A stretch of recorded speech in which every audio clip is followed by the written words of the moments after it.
Thanks for checking out the Shut Up Already podcast, where we discuss a wide range of sports topics, covering youth sports all the way to the professional level.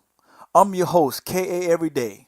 Before I forget, let me give a quick shout out to our major sponsor, King Neppy. They keep me fresh in the latest streetwear.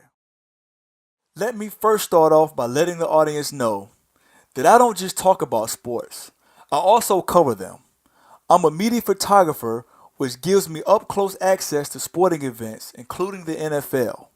I'm not saying that I'm an expert on all things sports, but at the same time, I'm not just sitting at home with an opinion with no experience or facts to back up what I discuss on my podcast. Now that I've gotten all that off my chest, let's begin. Biggie said it best. What's beef? Beef is when you need two gats to go to sleep. So I wouldn't necessarily call this beef, but there has been some drama going on between the different 7-on-7 organizations and the 757 over the past few years. Only the coaches involved will ever really know what happened, but there has been plenty aired out through social media for us to dive into. One of the first things that got everybody excited was the fact that each 7-on-7 organization claimed they were the best in VA. Well, it doesn't take a rocket scientist to know that there can only be one best of anything. So let's follow the breadcrumbs. The following dates are not in chronological order. They are in order in which I found them on Twitter. So on February the 20th, a Bread Life coach put this message on Twitter. When you the best 7-on-7 program in VA and mention with the best in the country, you don't entertain local competition. On October 31st, a Hype Honcho coach tweets out this. Hype Honcho's 2.0, almost that time for Honcho, number one 7-on-7 team in the state of Virginia. I don't have a problem with people saying or thinking that they are the best, but at some point, a lot of people, including myself, would love to see all of the 7-on-7 teams from the 757 pick a time and a place and settle it all. There can only be one king.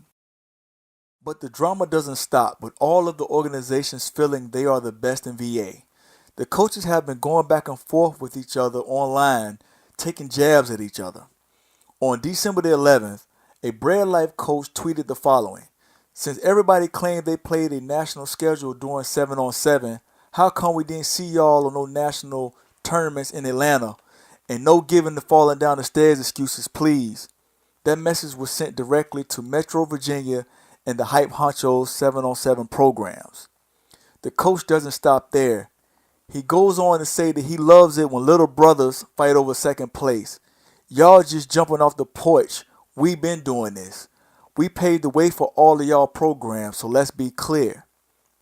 Then to end this thread, he sends this tweet. Bread Life hit list this 7-on-7 season in order.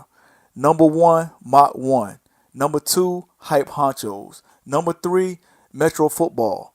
Sometimes you gotta show little brothers who still run the state of VA. Hashtag Bread Life. Please at me.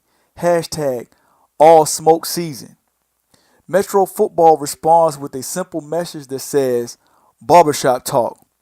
Hype Honchos responds by saying, Metro, you right. Breads win. We don't want no smoke. National circuit talk only. If we meet during pool or tournament play, it's on. Other than that, see you in the rankings. On November the 22nd, a Hype Honcho's coach tweets out the message saying, stay out of our kids' inboxes and stop padding stats. Men lie, women lie, but numbers don't lie. On the same day, another tweet goes out saying, you got fired, lost all of your coaches, lost most of your players, program declining, but you still want to make snake moves.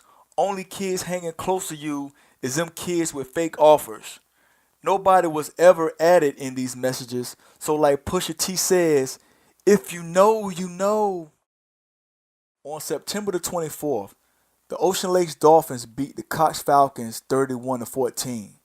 A Hype Honcho's coach posted a tweet after the game that said, 5 Honchos took on 5 Mach 1 players at Cox tonight. Honchos won, Mach 1 0. The Mach 1 coach responded by saying, how many of those 5 Nachos players were at Mach 1 first? I'll wait, LOL. Stop trying to be somebody y'all not. We the big dogs. So now what started as we are the best in VA, over time has turned into name calling and coaches accusing each other of stealing players. If these are some of the things that have been said between different 7-on-7 organizations online where anybody can see the comments, I can only imagine what has been said in private, face to face, or through DMs. I would love to have any of the coaches from any of the 7-on-7 programs discussing this podcast to come on the show if they feel I say anything incorrect so it could give the coaches the opportunity to clear the air.